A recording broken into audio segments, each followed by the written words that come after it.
surat dari fraksi-fraksi yang kemudian beberapa kali fraksi sempat juga mengirimkan surat menanyakan perkembangan lebih lanjut daripada surat yang dikirimkan.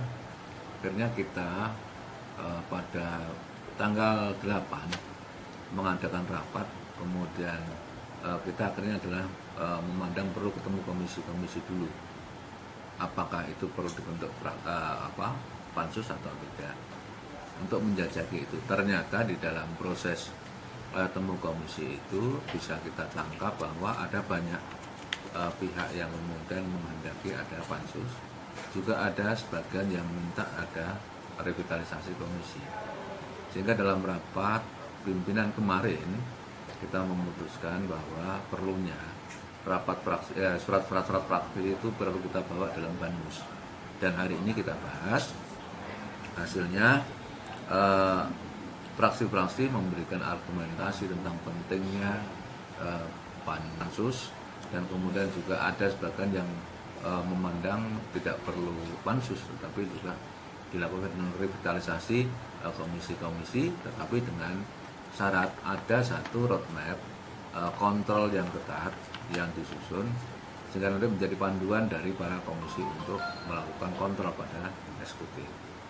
Dan pada akhirnya sempat rapat dilakukan dengan musyawarah, tetapi tidak ada satu titik temu. Akhirnya putusan dilakukan melalui proses voting.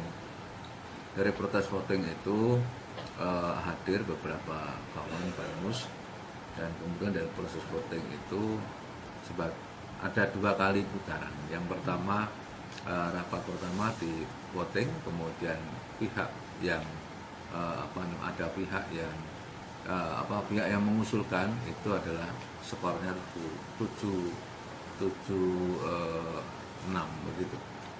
Kemudian karena ada beberapa anggota yang pada saat voting itu keluar ruangan, dan kemudian ada usulan dari PKS, karena kan pada saat proses voting yang pertama itu Pak Yanto sebagai ketua fraksi PKS sedang sholat, diminta untuk dilakukan voting yang kedua.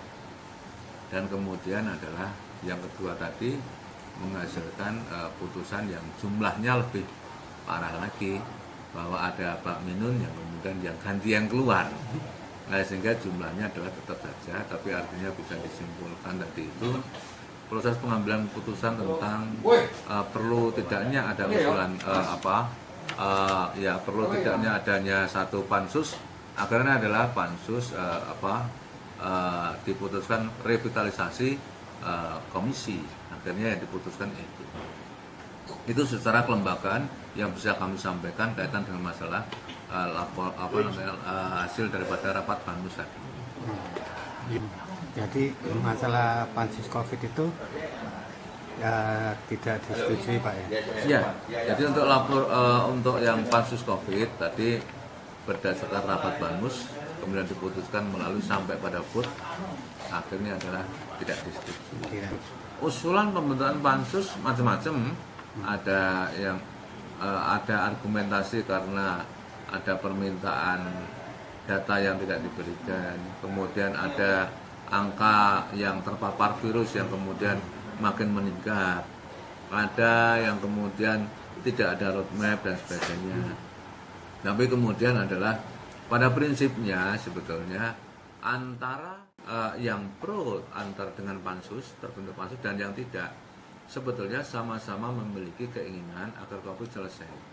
Hanya metodenya mereka adalah ada yang satu memandang komisi sebagai satu solusi, kemudian sisi lain ada yang kemudian pansus menjadi satu solusi sebagai satu alat pelengkapan untuk mengatasi COVID. Tetapi kalau kemudian adalah sudah diambil putusan seperti ini secara demokratis, saya pikir adalah kawan-kawan akan mengikuti semua dan benar bekerja maksimal untuk penanganan COVID selesai.